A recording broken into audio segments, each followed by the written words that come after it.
Nosso tema de hoje é autolesão em adolescentes. Eu gostaria de saudar a todos com a paz do Senhor, saudações de paz para você e sua família, Deus os abençoe. Nós estamos trabalhando questões existenciais nas diversas faixas etárias. Eu lembro que eu me baseei, só a base foi nas crises de Erik Erikson, e que é um estudo muito interessante. Mas eu estou trazendo informações, algumas informações, para melhorar nosso trabalho com adolescentes, com crianças. E hoje eu vou continuar falando sobre adolescentes. E é bom lembrar que algumas coisas são muito importantes pensar, que existe uma dificuldade muito grande nas escolas hoje, com adolescentes e crianças também.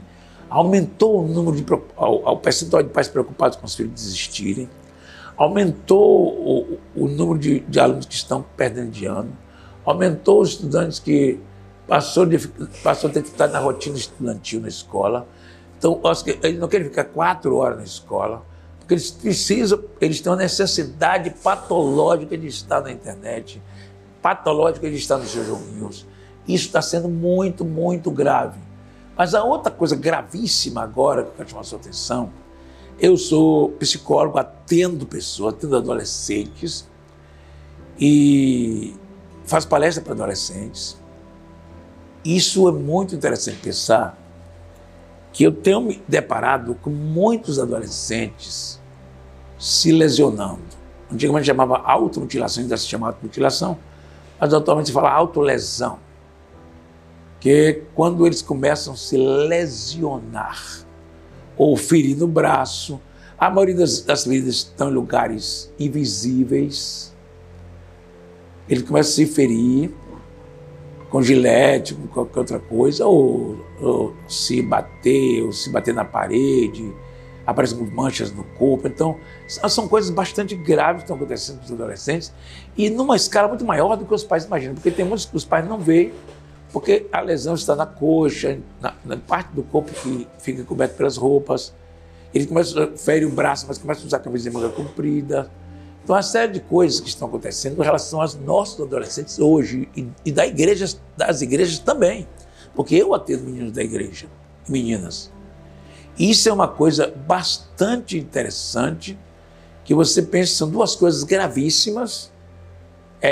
A questão dos adolescentes estarem com uma indefinição sexual, com uma determinada falta de indecisão sobre sua sexualidade. Isso é uma crise grande, eu não vou falar sobre isso agora. Mas essa outra crise da lesão é uma coisa que está acontecendo. Quando eles se acostumam já em fazer isso, eles começam a fazer em lugares visíveis, até para chamar a atenção. Quando eles não querem chamar a atenção, eles fazem em lugares que não são mostrados e os pais não sabem que estão se lesionando, nem saber por muito tempo depois. Ou isso pode correr sérios riscos de suicídio também. Então, uma coisa importante é por que eles fariam isso? Ora, existem muitas causas que levam o adolescente a fazer isso. Primeiro, que eu chamo sempre de atenção, é intolerância à angústia. Intolerância à aflição. Jesus disse: no mundo tereis aflições, tende bom ânimo, eu venci o mundo. Jesus também teve aflição. Mas a forma que nós criamos nossos adolescentes hoje, nossas crianças para se tornarem adolescentes, nós criamos sem dizer não, sem limite. Eu sempre estou lembrando isso nos meus vídeos, que os pais não criam filhos sem limite, para fazer o que ele quiser. Quando ele chega no mundo real, porque isso é um mundo de conto de fadas, o mundo real é confrontador. O mundo real é o mundo do sofrimento. O mundo real é o mundo da angústia. O mundo real é o mundo da dor. O mundo real é o mundo do não. O mundo real é o mundo do limite. O mundo real é o mundo da verdade. É o mundo onde a verdade aparece.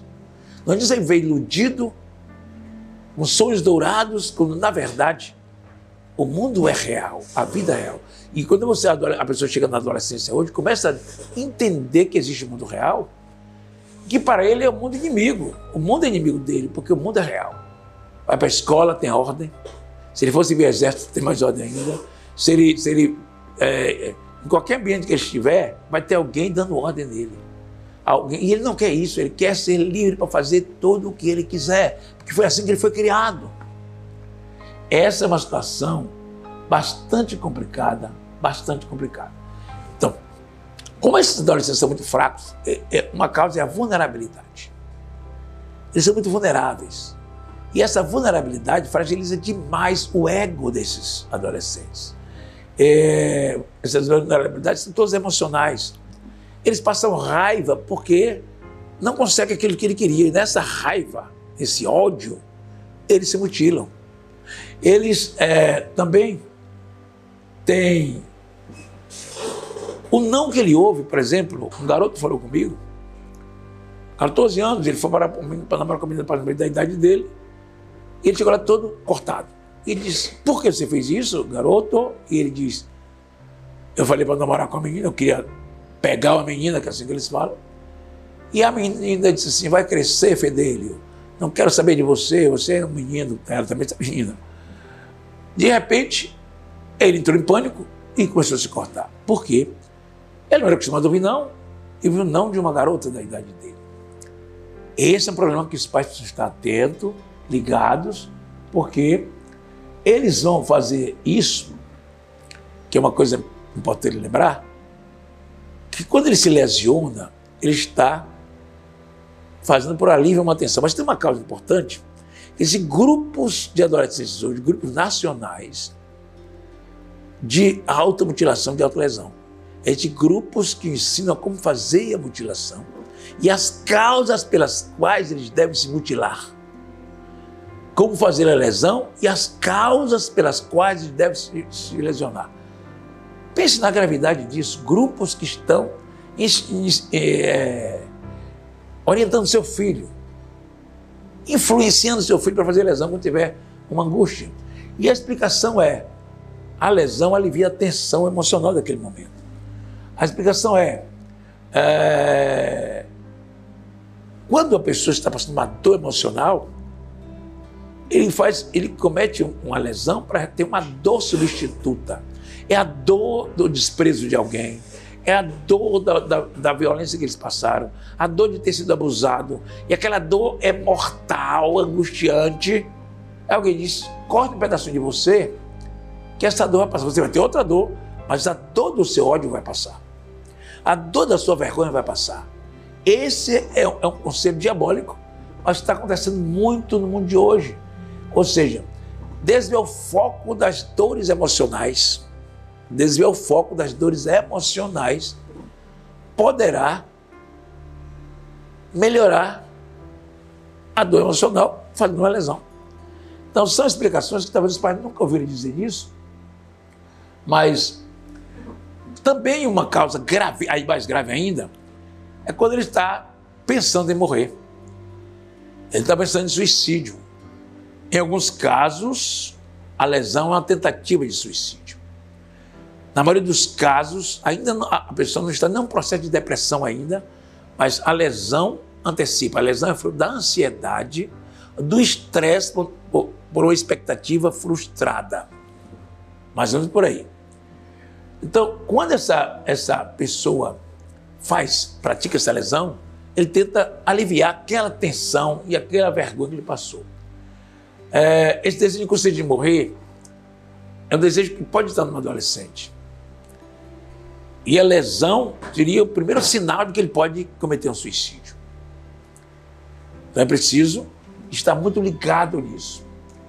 Às vezes essa pessoa usa drogas, e a causa pode ser o uso das drogas.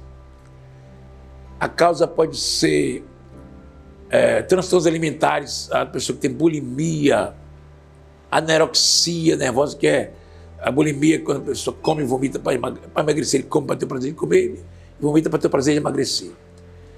E a anorexia, a bulimia é isso, a anorexia é quando a pessoa deixa de comer e fica um esqueleto e, de repente, aquela fome profunda que a pessoa tem, a necessidade de comer, faz com que ele se mutile para passar aquele pensamento sobre comer. Então, isso são coisas que talvez não se fala muito sobre isso, mas é muito sério. E o que pode acontecer? A pessoa pode ter um acidente quando está mutilando por uso do pulso, cortar uma veia e começar um processo de derramar o sangue e morrer em pouco tempo. Então, existe o risco de cortar uma veia da perna, e pode ser uma artéria até, e o sangue sair mais rapidamente e a pessoa não ter tempo de chegar ao médico.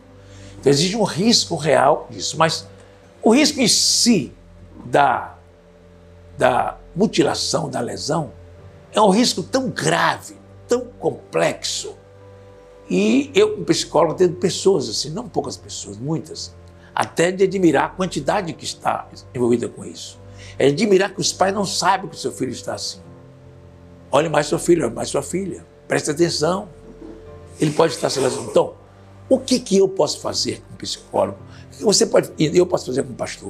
O que você pode fazer como pastor? O que você pode fazer como professor? O que você pode fazer com pedagogo, como professor da escola dele? É necessário que você faça alguma coisa. E é necessário sentir a dor, porque ninguém faz isso por brincadeira. Essa pessoa tem uma dor concreta, invisível, que é a dor psicológica. A dor psicológica é uma dor real. A dor psicológica é uma dor real. Só que ela não é palpável. Ela vai lesionar, com o tempo ela vai lesionar também estômago e outras partes do corpo. Ela vai somatizar, ou seja, passar para o corpo. Mas, a priori, é uma coisa da mente, da alma, é uma dor que a pessoa tem e ela não é palpável pelo médico, mandar fazer um exame laboratorial e encontrar essa dor. Mas é necessário que ele possa acolher esse adolescente, ou esse jovem, ou essa pessoa que está se mutilando, se lesionando. Cuidar dessa pessoa, encaminhar a um profissional que lide com adolescentes. Um psicólogo, qualquer psicólogo lida com isso. Mas se é um psicólogo especialista em adolescente, melhor ainda. Claro, cidade pequena você não vai achar isso, mas nas capitais você pode encontrar. Mas um psicólogo em per si. O psicopedagogo da escola pode ajudar muito nisso. Não é? Os professores de escola dominical podem verificar isso e encaminhar. O pastor pode fazer aconselhamento e orientação para os pais sobre a possibilidade de ter em qualquer cidade do Brasil muitos adolescentes se lesionando. E as questões são de ordem emocional, de ordem da frustração, das expectativas que não acontecem, daquilo dessa emergencialidade do aqui e agora, dessa urgência que o adolescente tem. Eu quero tudo agora. Quando ele não consegue tudo o que ele quer agora, porque quando ele era criança o pai dizia que ele não dizia, sinalizava que ele podia ter tudo. Ele tinha todos os brinquedos que ele pediu. Ele tinha todo lugar que ele queria. Ele era feito todas as vontades. Quando ele chega na adolescência, os desejos dele são outros. Os desejos de brinquedo ele tinha todos. Das vontades que a mãe fazia, o pai fazia, ele tinha todos. Agora ele não tem todos os desejos, ele não tem a namorada que ele queria ter. Ela não tem o namorado que queria ter, não tem o presente que gostaria de ganhar, não tem a viagem para a Disney que gostaria de fazer, não tem o aparelho que ele gostaria de ter para os seus joguinhos, não tem o telefone iPhone 14 que quase ninguém pode comprar. Mas ele quer coisas, porque ele vê o colega dele ter um iPhone na escola. O colega dele tem aplicativos demasiados, ele às vezes não tem condição de comprar determinados aplicativos que são comprados, alguns. Ele não tem condição de ser o que ele gostaria de ser no meio das mídias. Ou ser para os colegas, ou ser para o mundo, ou ser para os seus coleguinhas digitais, que dizem, meu telefone faz isso, faz aquilo, custa 2, 3 mil, tem um de 14 mil, que é o mais caro. Mas e daí? E daí é que ele vai se mutilar porque ele tem expectativas frustradas. Ele vai se mutilar porque ele não consegue ter os amigos que outra pessoa tem. Ele não consegue ir nos lugares, nas festas que o pai diz para ele não ir. Ele não consegue fazer a casa dele um show de músicas rock, daquela que arrebenta tudo, porque o pai não deixa.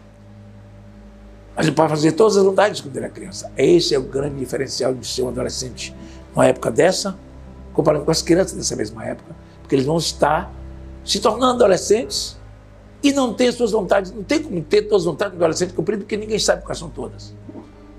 E as vontades que eles têm são coisas agora, não são coisas objetivas, são coisas subjetivas. São coisas da subjetividade humana. e do adolescente, que eles querem coisas subjetivas que ninguém pode ajudar. E até ele não pode falar com os outros que ele quer aquilo. Ele quer fazer sexo, não vai falar com o pai, porque o pai e a mãe vão dizer, não é hora. Não é hora ainda. Então, são coisas muito sérias e nós precisamos de agora cuidar dessa geração, senão nós não teremos uma geração de crentes daqui para frente. Vai surgir uma geração que não conhecia o Senhor como aquele tempo de juízes, não é? Então, é preciso que você comece a pensar nessas coisas, na seriedade de tudo isso que está acontecendo, na seriedade de tudo isso que está acontecendo com os adolescentes das nossas igrejas, ou do nosso bairro, e eles têm conhecimento de muitos outros adolescentes no mundo todo, têm conhecimento de muitos adolescentes no mundo inteiro, porque eles falam na internet. Isso tudo se torna um desafio para os pais, para professores, para pastores, para líderes, para quem lida com essa geração. Nós não estamos 100% preparados para lidar com eles. Eles são uma geração bastante complexa. Deus nos abençoe, nos guarde, nos ajude, em nome de Jesus. Deus abençoe você e nos dê sabedoria. Amém.